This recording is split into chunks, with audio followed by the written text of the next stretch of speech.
of course, the PRO at Sirsa has advised residents to continue to stay indoors. And also step away from the balcony. Right. And of course, I think, obvious repetition, third day in a row now, but it's important to state that India's air defenses have pretty much been heroes of the night once again. India has not escalated the matter. The situation has been escalated by Pakistan. Pakistan has night after night after night been trying to intrude into Indian airspace by way of drones, swarm drones that we saw yesterday, missiles, ballistic missiles, some reports are claiming, and India has successfully been able to thwart every one of them up until now at least. And at this point of time, we can only request our viewers to not panic out of all the developments that are coming in. You just have to have faith and all of your trust in your armed forces. They are capable enough to retaliate in proportionate manner. Also, they are guarding us at the border. So what you can do is just to support them to not spread out any sort of misinformation. In fact, Kartik, I believe we have got a reaction also coming in from SP Ved. Let's listen into what he has to say. अभी खबर आ रही है कि श्रीनगर के पास dog fight हुई है air में और 2 पाकिस्तान के जेट्स को गिरा दिया है। Let's hope it is true और पायलट्स को ढूंढने की कोशिश की जा रही है। मैं समझता हूं हमारी फोर्सेस बहुत अच्छी तरह से लड़ाई कर रही हैं और हम सबको एकजुट होकर उनके पीछे उनके साथ खड़ा रहना है। ये वक्त है पूरा देश इकट्ठा रहे और भगवान पे भरोसा रखें और हमने नरेंद्र मोदी की सरकार चुनी है और वो देश को कुछ खराब नहीं होने देंगे। हम सब का उन पर भरोसा है, देश को आगे ले जाएंगे और पाकिस्तान अगले कुछ दिनों में will cease to exist. God bless you. भगवान आप सबका भला करे। जय हिंद, जय Bharat. Alright, so these are the visuals, Kartik, on our screens. These are basically the Pakistani post and terrorist launch pads from where the tube-launched drones were also being launched.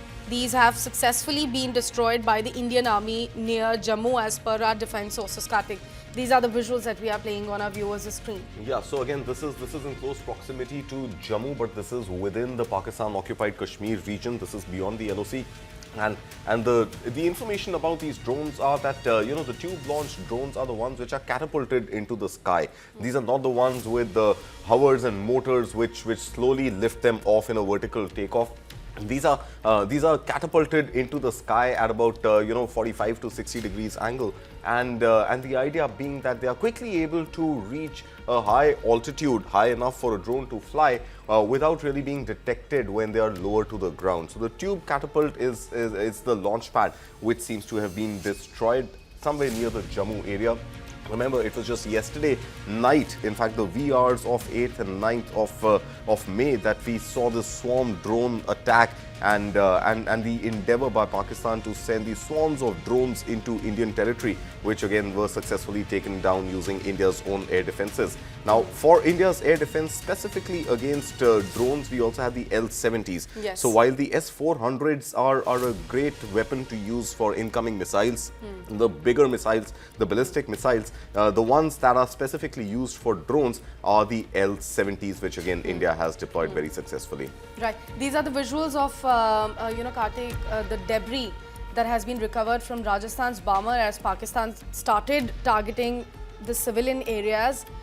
A step to show their cowardice. Overnight, they have been attacking us. This has been collected from Rajasthan's bomber area. It's a jet's debris, in fact, is what we've been given to understand. Further analysis will happen. I think we will have to hold our horses on that, Sakshi. We will have to wait for confirmation on whether jets have been shot down or not. This seems a little too small given my very limited experience in understanding jets and missiles. This seems a little small, at least on the screen, to be a part of, of an aircraft. So I think we will have to go a little slow on reporting this at the moment. It does seem definitely some ammunition, some part of something that was incoming towards India, which has been shot down. It has been broken into parts. This is one part that we are seeing. There was another part that we were looking at just a few minutes ago. So this seems like perhaps this was an incoming. It's definitely not a drone from the looks of it. It does look rather like a missile. This looks like a mortar. So it could be a mortar shell or a missile. At this moment, to conclusively state that this is an aircraft part would, I think, be a little premature. I think we'll be better off waiting for some confirmation coming in exactly which can be corroborated on what this specific visual that we are seeing represents. So for the time being, till we get any confirmation about what exactly is it, because we are waiting for further analysis on this. Let's just call it that this is a projectile debris that has been collected from Rajasthan's Barmer area. But this is really crucial, Karthik, because they have entered Rajasthan's Barmer area. They have started attacking the civilian posts. Now, till yesterday they were crying foul. Till yesterday they were saying that it's India who has started attacking civilian posts. And look at what they have done overnight. They are continuously attacking the religious sites. They are continuously, attacking our civilian sites. And in fact, we have unfortunately sustained some of the losses on our part as well. That's right. In fact, the 10 o'clock to 11 o'clock briefing by Vikram Mistry, I think, is going to be absolutely critical. And that is where we will get some sort of a confirmation or denial of whatever we are trying to, as responsibly as possible, report here on News9 Sakshi. And at News9, of course, our endeavor is to provide our viewers only with verified, corroborated information. Right. We will take the risk of delaying our news coverage. We will take the risk of adding as many disclaimers as warranted when we are reporting what we are hearing, because at some level we also feel it is the right of every citizen of India to know what is going on in the valley, what is going on across the borders, what is going on in the airspaces of India and Pakistan. But at the same time, I think it's very important to as many times as possible we can, Sakshi, put these disclaimers out, that we are trying our best to bring only verified news on our screens right now, and that is the endeavor. So as we speak, of course, we know for a fact right now that Vikram Mistry is likely to brief the media at 10 o'clock today.